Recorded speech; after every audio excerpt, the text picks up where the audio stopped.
Captain Kong Minho stood on the bridge of Defense Station Alpha, staring at the blue planet below.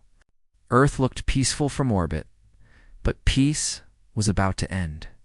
The warning sirens had been screaming for 3 hours now. "Captain, the Velos fleet has entered the solar system," his communications officer reported. Her voice shook slightly. 80 ships. They're heading straight for us." Minho felt his chest tighten. 80 ships. Earth's entire defense fleet had only 12 vessels, and most of them were old cargo ships hastily fitted with weapons. They were outmatched in every way. "Get me Admiral Cho," Minho ordered. The Admiral's face appeared on screen moments later. Cho Tai-woo was 70 years old, with deep lines around his eyes and gray hair. He had fought in the colony wars 40 years ago. It's back when humanity's biggest enemies were pirates and rogue mining operations. Nothing had prepared them for this. "I see them, Captain," the Admiral said quietly. "I've sent the evacuation order to all major cities. We're moving people into the underground shelters." "What about the Galactic Council?" Minho asked. "Did they respond to our request for help?" The Admiral's face grew hard. "They voted 2 hours ago. The Council has decided not to intervene. They say the Velos Empire is too powerful to oppose. We're on our own." Minho felt anger rise in his throat. 60 years. Humanity had been part of the Galactic Council for 60 years. They had followed every rule, paid every fee, attended every boring diplomatic meeting. And now, when Earth needed help, the Council simply looked away. "Then we fight alone," Minho said. Down in the science section, Dr. Park Yuna was not watching the approaching fleet. She was staring at her computer screen with growing horror. Yuna had been trying to access Council databases, looking for information about the Velos, searching for any weakness Earth could exploit. Instead, she found something else. Something worse. The file was marked classified, hidden deep in the Council's archives. It contained reports from the past 60 years, all about humanity. The Council had been watching Earth closely, very closely. They had been deliberately slowing down human technological development. "They were afraid of us," Yuna whispered to herself.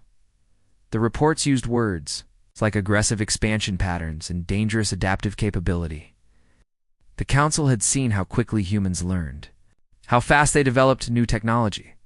In just 200 years, humanity had gone from riding horses to building starships. Other species had taken thousands of years to do the same. The Council had been scared. So they made rules that only applied to Earth. Rules about which technologies humans could research. Rules about which star systems humans could explore. They had caged humanity, kept them weak, just in case humans became a threat, and now the cage was breaking. But not in the way the Council feared. Now Earth was simply going to die. Why UNA downloaded the files and sent them to Admiral Cho. Someone needed to know the truth. The Velos fleet stopped just outside Earth's orbital defenses. The insectoid aliens sent a message. It was simple and brutal. "Humans of Earth, your planet has resources we require. You have 24 hours to evacuate your cities and surrender all technology. Resistance will result in total destruction. You have been warned." Admiral Cho gathered his small fleet. 12 ships against 80. He knew the math. He knew they would lose. But he also knew that every minute they bought would save more lives on the ground below. "All ships," he broadcast to his fleet. "They want our home.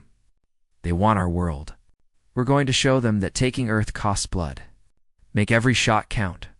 For humanity, the battle began 3 hours later. Earth's defense fleet charged forward, weapons blazing. The Velos were surprised by the aggression. Most species surrendered after seeing the size of a Velos fleet, but humans did not surrender. Captain Kong Minho watched from the station as Admiral Cho's flagship rammed directly into a Velos cruiser. The explosion lit up the space around Earth like a new sun. The Admiral was gone, but he took 3 enemy ships with him. One by one, Earth's ships fell. They fought hard, they fought smart, but they were simply overwhelmed. Within an hour, the defense fleet was destroyed. The Velos commander sent another message. "Your fleet is gone. Surrender now, or watch your cities burn. Minho knew what was coming. He could see the Velos ships moving into bombardment positions. He opened a channel to the surface. All stations, this is Defense Station Alpha. Bombardment is imminent. Get everyone underground. Seal the shelter doors. This is not a drill. His hands shook as he spoke. His wife was down there. His daughter. They lived in Seoul, one of the largest cities. He had sent them a message 2 hours ago, telling them to get to the shelters. He did not know if they made it. The bombardment began at dawn. The Velos used plasma weapons that turned the air itself into fire. Minho watched through the station's telescopes as Seoul disappeared under a wave of flame. Then Mumbai, then Cairo, then Lagos. One by one, Earth's greatest cities were burned away. 12 cities in total. Hundreds of millions dead in just a few hours. Minho tried to contact his family. The communication lines were dead. Everything was dead. Captain, his officer, said softly, "We're receiving evacuation orders. The Velos are allowing survivors to leave in transport ships." "Where will we go?" Minho asked, his voice empty. "The outer settlements. Anywhere we can hide." For 3 days, transport ships moved back and forth between Earth and the colonies. They saved everyone they could. Billions went underground, hiding in shelters that went miles deep into the Earth. Millions more escaped to the asteroids and the outer planets. The Velos planted their flag on what remained of New York City and declared Earth conquered, on the last transport leaving. Earth orbit. Captain Kang Minho looked back at his home. The planet was covered in smoke. The oceans reflected the fires still burning across the continents. He opened a communication channel that would reach every human ship, every colony, every shelter. "This is Captain Kang Minho," he said. His voice was calm, but there was steel underneath. "To all humans listening, they think we are broken. They think we will scatter and hide and fade away. They are wrong. Remember this day. Remember what they took from us. Remember the faces of those we lost, because we will come back. And when we do, the galaxy will learn what happens when you try to kill humanity. We do not break. We do not surrender. We remember, and we will have justice." In shelters across Earth and in colonies scattered through the solar system, humans heard his words, and they began to plan. The fall of Earth was not the end. It was the beginning. 5 years passed. The galaxy forgot about humanity. The Velos Empire was busy conquering other worlds. The Galactic Council moved on to other matters. Earth was just another conquered planet now. One of hundreds in Velos territory. But in the shadows, humanity was building. General Kang Minho no longer wore the uniform of Earth's defense force. That force was gone, destroyed in the first battle. Now he wore the black armor of the resistance, and his title was self-appointed. The survivors had chosen him to lead them. He carried the weight of billions on his shoulders. He stood in a hidden shipyard carved deep inside the asteroid Psyche. Around him, workers in pressure suits, welded metal, and installed engines. They were building warships in secret, far from Velo's eyes. "General, we have a problem." A young woman approached him. Her name was Beek Sahi, and she was the smartest engineer Minho had ever met. She was 28 years old, thin and tired-looking, with oil stains on her hands. "The reactor design is failing. We keep burning out the power cores after just a few hours of operation. Can you fix it?" Minho asked. Sahi smiled, but it was not a happy smile. "Not with human technology. We need something better. We need their technology, and we take it," Minho said simply. That night, Lieutenant Yoon Jinwoo led a raid on a Velos supply depot near Jupiter. Jinwoo was 25, fast, smart, and absolutely fearless. He had lost his entire family in the bombardment. Now he lived for only one purpose: to hurt the Velos as much as possible. His team of 12 flew in fast, quiet ships that barely showed up on sensors. They hit the depot at shift change when security was weakest. The battle lasted 11 minutes. They killed 30 Velos soldiers and stole everything they could carry: weapons, reactor parts, computer systems, and most importantly, technical manuals One Velo's soldiers survived long enough to send a distress signal. Reinforcements arrived to find the depot empty and all their people dead. The Velo's commander was furious. He sent his ships to search the asteroid belt, but they found nothing. The humans had vanished like ghosts.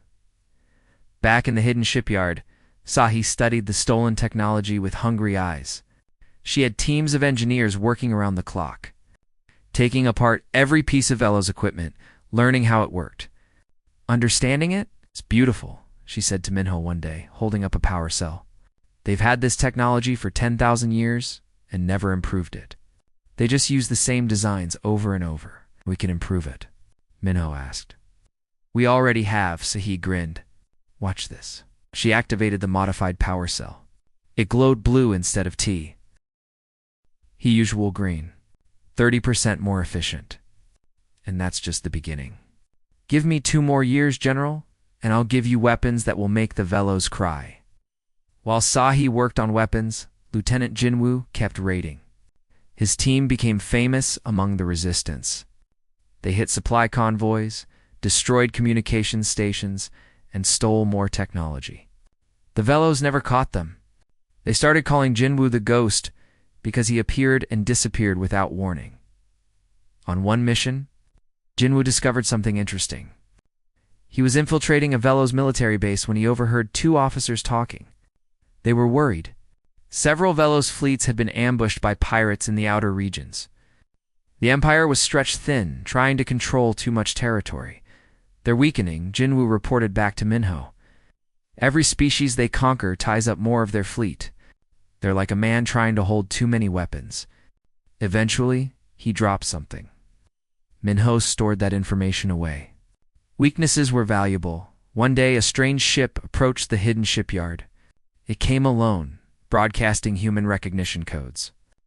Minho prepared his defenses, expecting a trap. Instead, the ship contained a single passenger, Counselor Thren.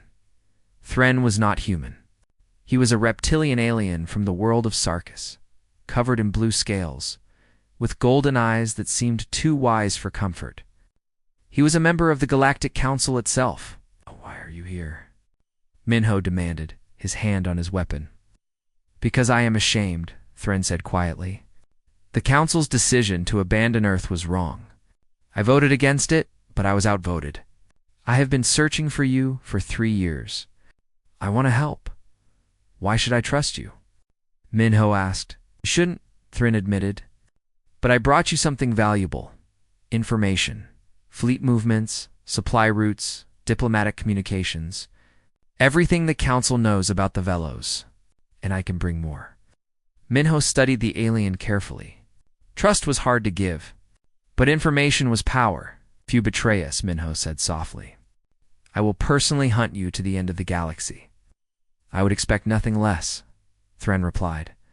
The information Thren provided was gold. Minho learned about the Velos Empire's command structure, their weapon systems, their patrol routes. He learned which species in the galaxy secretly hated the Velos, but were too afraid to fight. He learned about the Council's internal politics, about how the older races looked down on younger species like humanity. They feared you from the beginning, Thren explained one evening. Humans learn too fast. You adapt too quickly. In just 300 years, you went from primitive to spacefaring. My people took 6,000 years to do the same. The Council saw potential in humanity, but also danger. So they kept us weak, Minho said bitterly. Yes, and now they regret it. There are rumors spreading through the Council.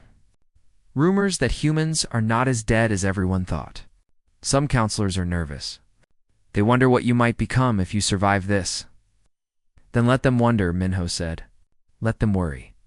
For years after the fall, engineer Beek Sahi completed her masterpiece. She called it Project Ghost. In a hidden hangar, she showed Minho the result of years of work. It was a warship, but unlike any ship humanity had built before. It was sleek and dark, covered in adaptive panels that bent light around the hull. The weapons were a hybrid design, combining human creativity with Velos power systems. Full stealth capability, Sahi explained proudly. The Velos sensors can't see it. Their weapons can't lock onto it. and the main cannon can punch through their shields like paper. How many can we build? Minho asked. We have materials for 50 ships. But General, this is just the prototype. I have designs for bigger ships, for carriers, for mobile bases. Give me more time and more resources. You'll have them, Minho promised. He looked at the ship and felt something he had not felt in 5 years. Hope. The resistance was growing. Across the solar system, humans were preparing. They built hidden bases on Europa and Titan. They hollowed out asteroids and turned them into fortresses. They trained new soldiers, new pilots, new engineers. Every day they grew stronger.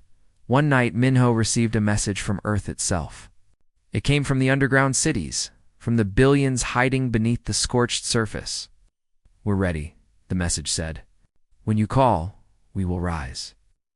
Minho stood in his command center, surrounded by maps and plans.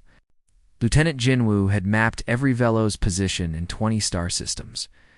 Engineer Sahi had built the weapons they needed. Counselor Thren had provided the intelligence. The underground cities were waiting. It was almost time, but Minho was patient. He had learned patience in the 5 years since Seoul burned. Rushing and angry was how you lost. Planning carefully was how you won. Not yet, he said to his officers. We're strong, but not strong enough. We need more ships, more weapons, more time. When we strike, it has to be perfect. We won't get a second chance. How long? Jinwoo asked. Minho looked at the star charts. 5 more years. 10 at most. We build our strength. We wait for the perfect moment. And then we remind the galaxy what happens when you try to exterminate humanity in the darkness of space. Hidden in asteroids and ice moons, humanity sharpened its teeth and waited. 10 years had passed since Earth burned. The galaxy had forgotten about humanity. Trade continued. Wars were fought and ended. The Galactic Council grew, fat and comfortable in their crystal towers on the neutral world of Sanctuary Prime. The Centennial Summit was a grand celebration. Representatives from 300 species gathered to celebrate 100 years of the current council charter. There was music and food from 1,000 worlds. The Great Hall sparkled with lights and expensive decorations. High Counselor Mortis stood at the center, accepting congratulations. He was ancient, one of the eldest species in the galaxy. His people had been traveling the stars when humans were still living in caves. He had pale skin that looked like old paper, and eyes that had seen civilizations rise and fall. Another successful century, he said to his aide. Peace and prosperity across the galaxy. Indeed, High Counselor, the aide replied. Though there are minor conflicts on the outer rim, are always minor conflicts. Mortis waved his hand dismissively. The young species fighting over scraps. At them. As long as it doesn't affect trade, that moment, a human walked into the Great Hall. The conversation stopped. The music died. 300 species turned to stare. Nobody had seen a human in 10 years. Most thought they were extinct or scattered to the winds. Ambassador Lee Hanna walked slowly down the center aisle. She was 40 years old, tall and elegant, wearing a simple black suit with no decorations. Her face was calm, but her eyes were hard as steel. She had been a junior diplomat before the fall. Now she carried the weight of her species on her shoulders. 2 guards moved to block her path. She stopped and looked at them calmly. I am Ambassador Lee Hanna of Earth, she said clearly. I am here to address the Council under Article 37 of the Charter, which allows any member species to speak before the Assembly. Earth is no longer a member, one guard said nervously. Earth was conquered. Your planet belongs to the Velos Empire, and I suppose I'm a ghost, Hanna said with a cold smile. Now step aside. I have something to say. The guards looked to High Counselor Mortis. The old alien was staring at Hanna with something like surprise on his ancient face. Finally, he nodded. Let her speak, he said. I am curious what a ghost has to say. The guards moved aside. Hanna walked to the speaker's platform at the center of the hall. All eyes were on her. She could feel their stares, their shock, their confusion. Good. Let them be confused. Let them wonder. She activated the holographic display. The image of Earth appeared above her, rotating slowly. But it was not the Earth of 10 years ago. This Earth was scarred. The continents were marked with burn scars. The cities were ruins. 10 years ago, Hannah began, her voice echoing through the hall. The Velos Empire attacked my world without warning. They demanded our surrender. When we asked the Galactic Council for help, you voted to abandon us. 300 species, and not one stood with Earth. Mortis shifted uncomfortably in his seat. Several counselors looked away. The Velos bombarded 12 of our cities, Hannah continued.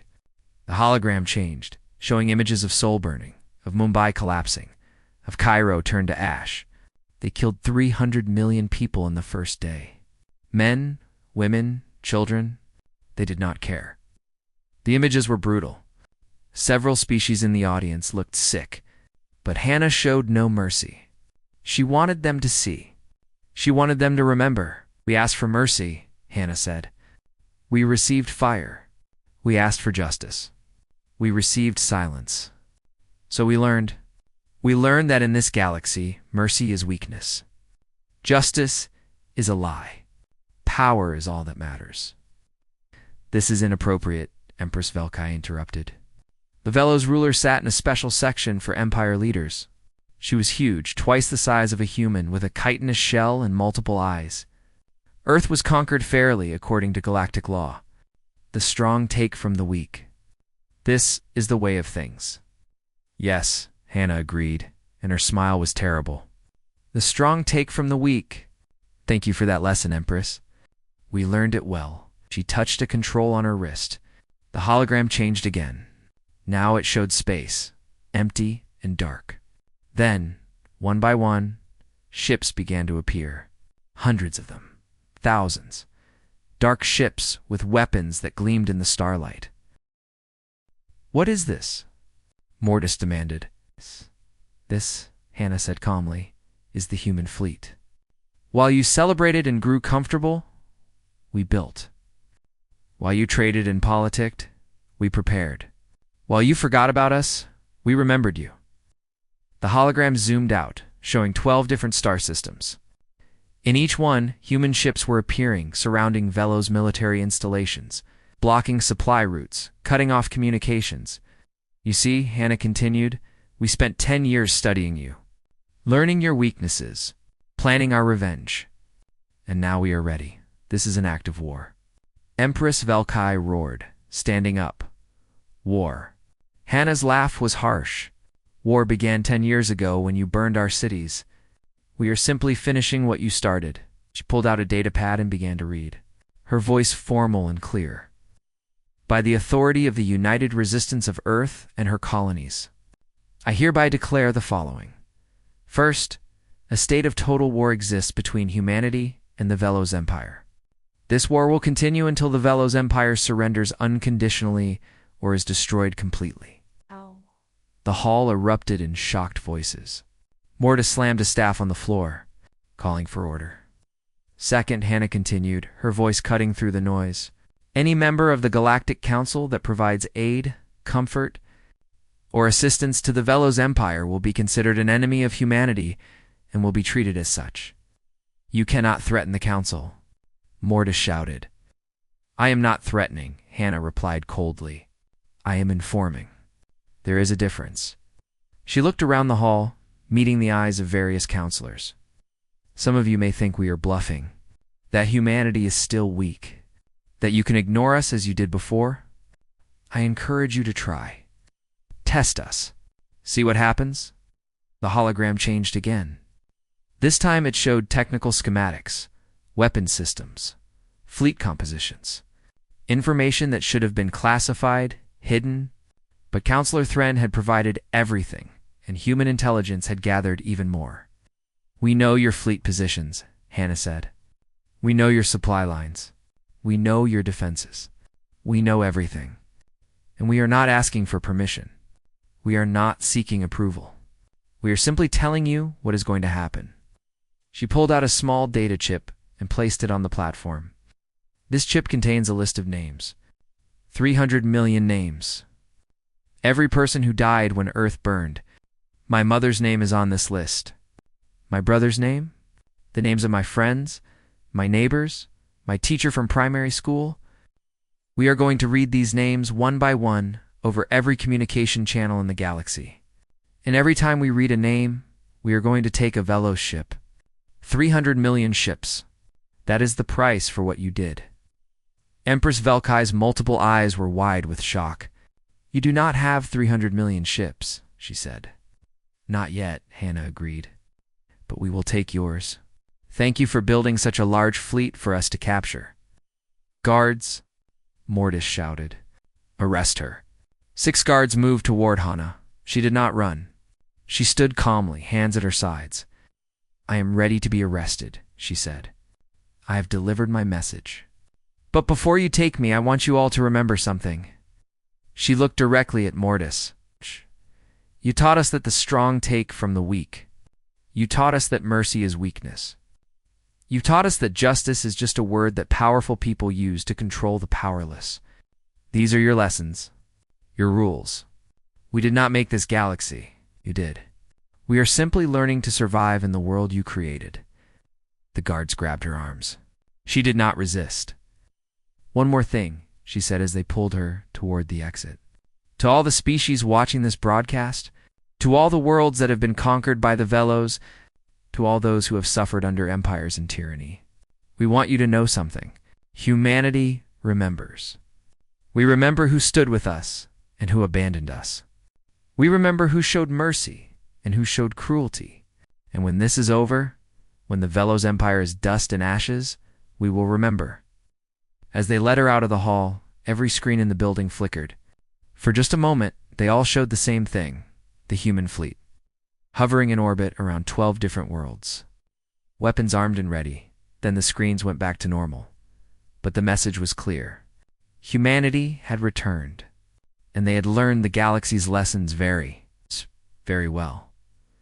In the confusion that followed, nobody noticed Counselor Thren slipping out a side exit. He had a ship to catch and allies to meet. The game had changed, and he intended to be on the winning side. High Counselor Mortis sat back in his chair, looking very old and very tired. What have we done? He whispered to himself. His aide had no answer. In orbit around Sanctuary Prime, hidden by stealth technology, General Kong Minho watched the broadcast from his flagship. Beside him stood Engineer Beeksahi and Lieutenant Yoon Ginwoo. She did it, Ginwoo said quietly. Yes, Minho agreed. Now we do our part. All ships prepare for combat. It's time to show the galaxy what humanity has become. The war had been declared. Now came the storm. The first strike came exactly 3 hours after Ambassador Lee Hanna's speech. The Velos military base on Kepler 442b was a fortress, home to 15,000 soldiers and a fleet of 90 warships. The base commander was eating dinner when the alarms started screaming. What's happening? He demanded. Sir, we're detecting weapons fire. Multiple ships appearing on sensors. They just appeared out of nowhere. The commander ran to the command center. On the screens, he saw human ships emerging from stealth, their weapons already firing. The Velos ships tried to respond, but half of them exploded before they could even raise shields. The battle lasted 17 minutes. When it ended, the human fleet had destroyed 87 Velos ships and captured 3 intact. The base itself was in ruins. The humans broadcast a message as they left. 1 city for 15 ships. We have 11 more cities to remember. We will see you again soon. Then they vanished, jumping to hyperspace before Velos reinforcements could arrive. General Kong Minho commanded the war from his flagship. The soul remembers. It was the largest ship humanity had ever built, bristling with weapons and armor. Equipped with the best technology 10 years of desperate innovation could produce. Status report, Minho ordered. All 12 task forces have completed their primary objectives, his tactical officer reported. Enemy losses are significant. Our losses are minimal. For ships damaged, none destroyed. Good, Minho said. Begin Phase 2. I want supply lines cut. No food, no fuel, no ammunition, reaching Velo's forces. Isolate them. Make them afraid. The human fleet split into smaller groups, each one hunting Velo's supply convoys. They struck fast and hard, destroying cargo ships and disappearing before help arrived. Within 2 weeks, 20 Velo's military bases were running low on supplies. Captain Biksahi commanded her own ship now, the Guanggu. It was an experimental vessel, built using her most radical designs. The ship's weapons could adapt during battle. Learning enemy tactics and countering them automatically, she led her squadron in a raid on a Velo's fuel depot. The Velos had heard about human attacks and were ready this time. They had twice as many defenders and new sensor systems designed to detect stealth ships. But Sahi's ship was different. "They're scanning us," her sensor officer reported. "But the readings are confused. They think we're one of their own ships." Sahi grinned. "Spoofing technology. We're broadcasting fake identification codes. By the time they figure it out, we'll be inside their shields." The Guangzhou glided past the defensive perimeter, pretending to be a returning patrol ship. Once inside, Sahi gave the order. "All weapons, fire." The depot exploded in a chain reaction that could be seen from orbit. 3 million tons of fuel went up in flames. The Velo's garrison was left stranded, their ships unable to refuel, their generators dying. "That's for Mumbai," Sahi said quietly. Watching the flames, Lieutenant Commander Yoon Jinwoo was no longer leading small raids. Now he commanded an entire strike wing, 30 ships filled with the best pilots humanity had. His mission was different from the others. While the main fleet attacked military targets, Jinwoo's job was to spread fear. He hit communication arrays, disrupting Velo's coordination. He destroyed supply warehouses, creating shortages. He targeted mining operations, cutting off raw materials.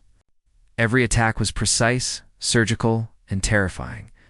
The Velos could not predict where he would strike next. He appeared out of nowhere, destroyed his target, and vanished. They started calling him the Ghost because nobody could catch him. On one mission, Jinwoo intercepted a distress call from a Velos colony ship.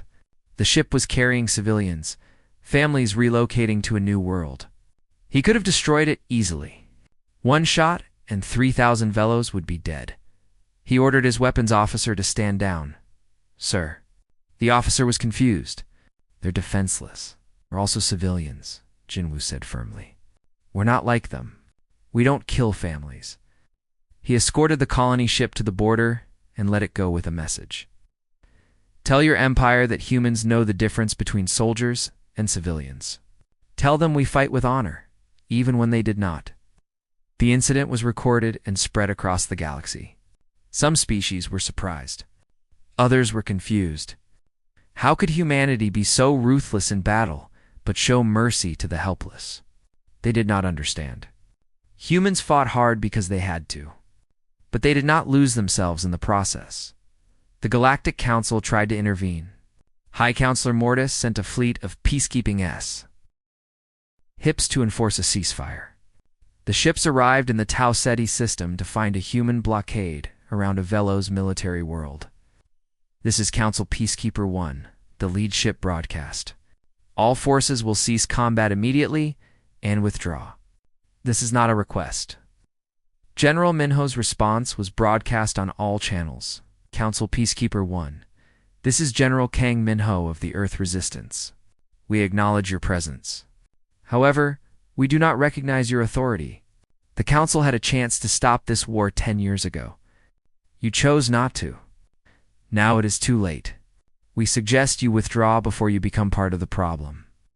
"We are authorized to use force," the Peacekeeper captain warned. "Then use it," Minho replied. "But understand this. If you fire on human ships, the Council becomes our enemy. Every member world, every trade route, every station. We have nothing left to lose, but you have everything. Choose carefully." The peacekeepers held position for 6 hours. Then they quietly withdrew. The council met in emergency session, but could not agree on action. Some wanted to help the Velos. Others wanted to stay neutral. A few secretly hoped humanity would win. The Velos Empire was panicking. For the first time in their history, They were losing a war. Every battle report brought worse news. Their fleets were being picked apart. Their supply lines were collapsing. Their subject species were starting to rebel. Inspired by human resistance, Empress Velkai called her military commanders to the imperial palace. 30 generals stood before her, the best warriors of the empire. "How is this possible?" she raged. "They are one species. One small, primitive species. Why are we losing?" The oldest general spoke carefully. "Your Majesty, the humans are not fighting like we expected. They do not engage in honorable battle. They use tricks, ambushes, deception.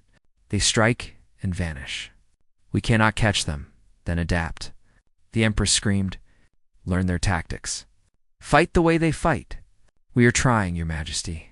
But the humans adapt faster. Every time we counter one of their strategies, they invent something new. They learn from every battle. They never repeat the same mistake twice." The Empress was silent for a long moment. "What do they want? Can we negotiate?" "They want revenge, Your Majesty. Complete and total revenge." Ambassador Hannah said it herself. 300 million ships for 300 million dead. They mean to destroy us. Back on Earth, deep in the underground cities, Dr. Park Yuna was working on her final project. It was not a weapon in the traditional sense. It was something much more dangerous. She had spent years studying Velo's biology, communication systems, their technology. She had discovered something interesting. The Velos operated like a hive, with constant communication between all members of their species. They shared information instantly, coordinating across vast distances. It was their greatest strength. But it was also a weakness. Yuna had created a virus, not biological but digital. It targeted Velo's communication implants, the devices in their brains that let them connect to each other. The virus would not kill them, but it would isolate them, cutting each Velos off from their hive mind.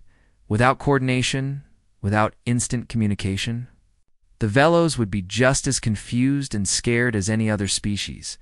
She uploaded the virus to a captured Velos communication satellite and activated it. Within hours, the virus spread through the entire Velos network. Millions of Velos suddenly found themselves alone in their own heads. Unable to hear the comforting voices of their kin, the effect on their military was immediate. Fleets stopped coordinating. Orders were delayed or lost. Battles that should have been simple victories turned into defeats because ships could not work together properly. Empress Velkai felt the silence in her own mind and knew terror. For the first time in her life, in the command center of the soul, remembers. General Minho watched as Velos formations fell apart, ships scattering in confusion. "Virus is working," his communications officer reported. "Velos' command structure is collapsing," Good Minho said. "But do not become overconfident. They will adapt. They always do. Press the advantage while we have it." The human fleet moved forward, system by system, world by world. They did not conquer for themselves. Every Velos world they liberated, they freed. The subject species that had been under Velos' rule for generations suddenly found themselves independent. Some of these species thanked humanity. Others were suspicious. But all of them watched carefully, wondering what humans would do with their newfound power. Lieutenant Commander Jinwoo stood on the bridge of his ship, looking at the latest intelligence report. The Velos' homeworld was within reach. The heart of the Empire was vulnerable. Should we attack it? His second officer asked. Jinwoo thought about it. They could glass the Velos' homeworld just as the Velos had tried to glass Earth. They could kill billions. Just as billions of humans had died, but then they would become the monsters they were fighting. No, Jinwoo said. We saved the homeworld for last. When we take it, we will take it intact. We will show them mercy they never showed us. Not because they deserve it, but because we are better than them. The war continued. Month after month, victory after victory. The Velos Empire was dying slowly but surely, and the galaxy watched in stunned silence as humanity proved that being small did not mean being weak. And losing everything did not mean losing the will to fight. 3 years after the declaration of war, the human fleet arrived at the Velos homeworld. 50,000 ships surrounded the planet, weapons charged and ready. It was the largest fleet humanity had ever assembled, and it hung in space like a dark cloud. On the surface of the Velos homeworld, Empress Velkai sat in her throne room and watched the sky. She could see the human ships even without a telescope. There were so many of them that they blocked out the stars. Her communication systems, finally repaired after months of isolation, crackled to life. "This is General Kong Min-ho of the Earth Resistance. We are here for your surrender. You have 24 hours to respond." The Empress remembered saying something similar to Earth 10 years ago. She had given them 24 hours. How fitting that humans would return the favor. She called her remaining military commanders. Most were dead. The ones who survived looked tired and defeated. "Can we win?" she asked, though she already knew the answer. "No, Your Majesty," the senior general replied honestly. "Our fleet is destroyed. Our worlds are captured. Our allies have abandoned us. We cannot win." "Then what do you suggest?" The general looked uncomfortable. "Surrender, Your Majesty. Before they destroy our homeworld as we tried to destroy theirs." Empress Velkai felt 1,000 years of imperial pride fighting with the simple desire to survive. Pride lost. "Send the message," she said quietly. "We surrender." General Minho received the message aboard the Soul Remembers. His command staff erupted in cheers. After 3 years of war, after 10 years of preparation, after 13 years of pain, they had won. But Minho did not cheer. He stared at the message on his screen and felt only emptiness. "General." Captain Beek Sahi approached him. "This is what we wanted. Why do you look so troubled?" "Because now comes the hard part," Minho replied. "Winning the war was simple. Deciding what to do with victory is complicated." He called a meeting of his senior officers. Lieutenant Commander Yoon Ginwoo, Captain Beek Sahi, and a dozen others gathered in the conference room. "The Velos have surrendered," Minho announced. "Now we must decide what to do with them." "Glass their world," one officer said immediately. "Like they tried to glass Earth. Make them pay for what they did." Several others nodded in agreement. The anger in the room was thick enough to touch. No, another voice said, "It was Inseen Cho Min-gi, granddaughter of the late Admiral Cho Tai-woo. She was young, only 23, but she had fought in the war from the beginning. My grandfather would not want that." "Your grandfather died defending Earth," the first officer snapped. "He would want revenge. He would want justice," Mingi corrected. "There's a difference." She pulled out a data chip. "Before he died, my grandfather recorded a message. He asked that it be played when the war ended. I think now is the time." She played the recording. Admiral Cho Tai-woo's face appeared, old and tired, but with kind eyes. "If you are watching this," the recording began, "then the war is over and humanity has won. I am glad. But now I must ask you something difficult. I must ask you to be merciful." The room fell silent. "I know you are angry," the Admiral continued. "I am angry too. I am angry about the cities we lost. I am angry about the people who died. But anger cannot guide us now. If we destroy the Velos homeworld, if we kill billions in revenge, then we become the monsters we fought against." "What?" "Win the war," the Admiral said, and his voice was firm. "But do not lose yourselves in the process. That is how they truly defeat us. Not by destroying our cities, but by making us into something we hate." The recording ended. The room was quiet for a long time. Finally, General Minho spoke. The Admiral was right. If we genocide the Velos, then everything we fought for means nothing. We wanted justice, not revenge. Justice means holding the guilty accountable, not punishing the innocent. "What do you propose?" Sahi asked. "We occupy their worlds. We dismantle their military. We hold trials for war crimes. But we do not kill civilians. We do not become what we hate." "Some people will not like this," Jinwoo warned. "Many humans want blood," I know Minho said. "But we will not give them blood. We will give them justice. and we will make sure the galaxy never forgets what the Velos did, so it can never happen again. The occupation began. Human forces landed on Velos worlds and took control. The Velos military was disbanded. Weapons were confiscated. Leaders were arrested and prepared for trial, but civilians were left alone. Human soldiers did not loot or destroy. They brought food to Velos children who were hungry. They provided medical care. They rebuilt damaged infrastructure. The galaxy watched in confusion. This was not how conquerors usually behaved. Ambassador Lee Hanna, freed from council custody after the war ended, traveled to the reformed Galactic Council. Counselor Thren had worked tirelessly to change the council's leadership. High Counselor Mortis had been removed, along with several others who had supported the Velos. The new council was different. More representative of younger species, more willing to change. Hanna stood before them. But this time, she was not a messenger of war. This time she came to talk about peace. Humanity has won the war, she began. We defeated the Velos Empire. We could have destroyed them completely. We chose not to. Why? One counselor asked. They destroyed your cities. They killed millions of your people.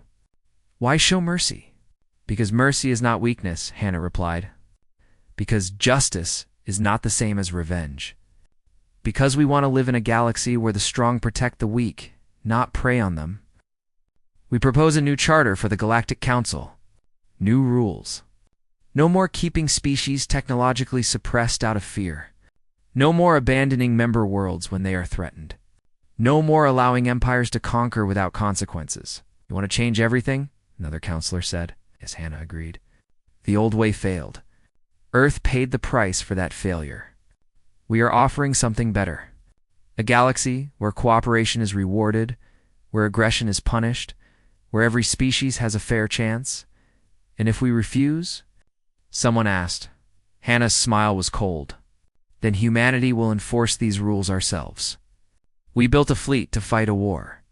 We can keep that fleet to maintain peace. The choice is yours. Work with us or work against us. I support Earth's proposal. The old council failed. It is time for something new. One by one, other counselors stood. Not all of them, but enough. The vote passed. The new charter was adopted. Earth was offered a permanent seat on the High Council. Hanna accepted. General Minho returned to Earth 6 months after the war ended. The planet was still healing, but it was healing fast. The underground cities were expanding upward. New buildings rose from the ashes of the old ones. Trees were being planted. Gardens were growing. He walked through what used to be Sol. The city was being rebuilt, using both human and alien technology. It would take decades to finish, but humans were patient. They had learned patience. He came to a memorial, a massive wall of black stone with 300 million names carved into it. The names of everyone who died in the bombardment. He found his wife's name. His daughter's name? He placed flowers at the base of the wall. We won, he said quietly. We came back. Just like I promised. A young woman approached him. She was a civilian, maybe 20 years old, too young to remember the bombardment clearly. Are you General Minho? She asked shyly. No now, he said. I retired from the military last month. I wanted to thank you, she said. My parents died in the shelters during the bombardment. I grew up hearing stories about how you led the resistance, how you fought back. You gave us hope when we had nothing else. Minho shook his head. I was just one person. Humanity fought back together. Millions of people working toward the same goal. That is what saved us. Still, the young woman said, Thank you. After she left, Minho looked up at the sky. He could see ships passing overhead. Human ships mixed with alien vessels. Trade was resuming. Species that had been enemies were now becoming partners. Captain Beek Sahi had taken a position in the Council's new defense initiative, designing weapons systems not for conquest, but for protection. Lieutenant Commander Jinwoo was training the next generation of pilots, teaching them not just how to fight, but why to fight. Ambassador Hanna was in the council chambers. arguing for better protection for developing species, making sure no other world would suffer as Earth had suffered. Dr. Park Yuna had returned to research, but now she worked on medical technology, trying to heal instead of harm. The war was over. Humanity had survived. But more than that, humanity had learned something valuable. They had learned that strength without mercy was tyranny, that victory without justice was hollow, that the best revenge was not to become like your enemies, but to prove yourself better than them. In the years that followed, humans spread across the galaxy, not as conquerors, but as explorers, traders, and allies. They remembered the fall, always. The memorial in Seoul was visited by millions every year. Children learned about the bombardment in school, about the 13 years of struggle, about the sacrifice it took to win. But they also learned about mercy, about justice, about choosing to be better. The Velos Empire was gone, broken into smaller, independent worlds under council supervision. The Velos themselves were learning to live in a galaxy where they were no longer the strongest. Some adapted well. Others struggled. But they were alive, and that was more than they had offered humanity. Years later, a young Velos child asked her mother, "Why did the humans spare us?" After what we did to them? The mother thought carefully before answering. Because they are better than we were. And because they wanted to prove that power without mercy is not strength, it is just cruelty. They taught us that lesson. I hope we never forget it. In the council chambers, Ambassador Hannah looked at the assembled representatives from hundreds of worlds and felt something she had not felt in a long time. Hope.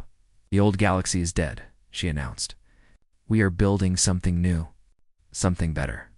A place where the strong protect the weak, where justice means something, where no world stands alone in the darkness.